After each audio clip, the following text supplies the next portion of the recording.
going to start the program in earnest. In the course of the last quarter of 2013, President Jonathan relieved 9 ministers of their appointments, and on Wednesday, the gale of sacks continued when he relieved some more ministers of their positions. The latest casualties were Stella Odua Aviation, Niger Delta Affairs, Godsday Orubebe, Police Affairs, Caleb Olubolade, and Minister of State for Finance, Dr. Yerima Ngama. He then nominated 12 others, and a number of them have appeared in the Senate for their appointments to be confirmed. This morning we're going to be looking at the process of nominating and their visit to the Senate. Some of them just walk in, take a bow, and are told to go, and some others are grilled, as you may have seen yesterday, as in the case of Mr. Adesina. To look at this with us this morning, it's my pleasure to welcome in Lagos, Mr. Tokunbo Odutola, who's a legal practitioner. Good morning. We expect social commentator Biodun Shomi to join us, but I'd also like to welcome the SA to the President on Public Affairs, Dr. Doyin Okupe, who will be speaking to us from Abuja. Good morning, Dr. Okupe. How are you today? Good morning, Dr. Okupe. How are you today? Good morning, ma'am. Okay. I hope Dr. Okupe heard us. Yes, looks like it. Yes, let me begin with you, Doctor, if I may.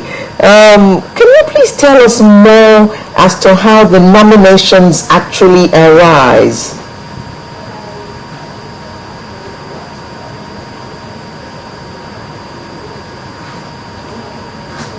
Yeah, okay.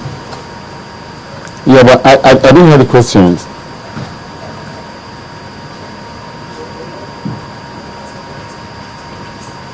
How the nominations actually arrived? Seems like you can.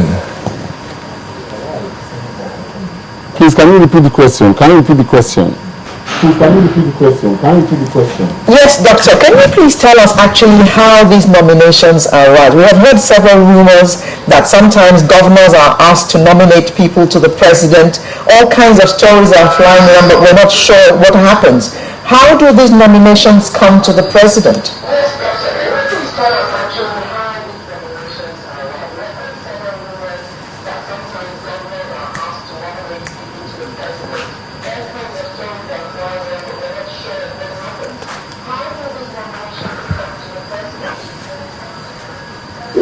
Well, you know, governance is both open and secret. I mean, that's an enlightenment. But in truth, let us draw a baseline. The baseline is that it is absolutely the prerogative of Mr. President. It is absolutely the prerogative of the President to nominate his ministers. In the process of doing that, Mr. President makes a lot of consultations, both within and without his cabinet, his immediate environment, party leaders, stakeholders, etc.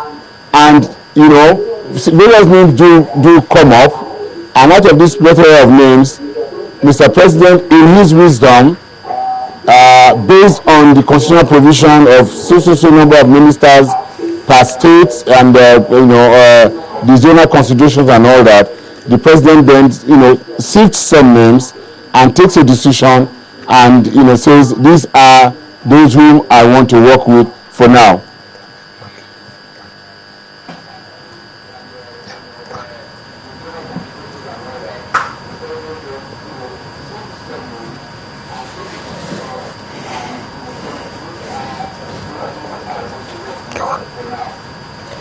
Okay, Doctor, thank you very much. When the nominations are made, the list is sent to the Senate, I believe, and the ministers have to go to Senate to get clearance, so to speak. Do you happen to know the rationale for some of them just taking a bow and the rationale for some being actually grilled? It's like going for a job interview, which is what some people feel it should be.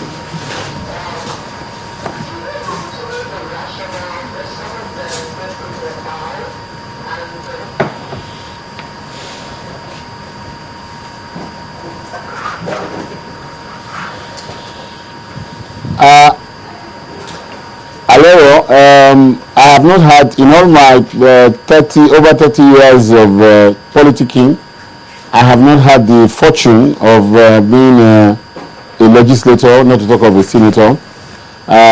Different arms of government, have their own code of conduct and the way and manners by which they do things. But from the outside, and from what I can understand, you will observe that the people that are made to take a bow are usually people who are very well known, whose records and history are commonplace facts to Nigerian people. Let me give you a classical example.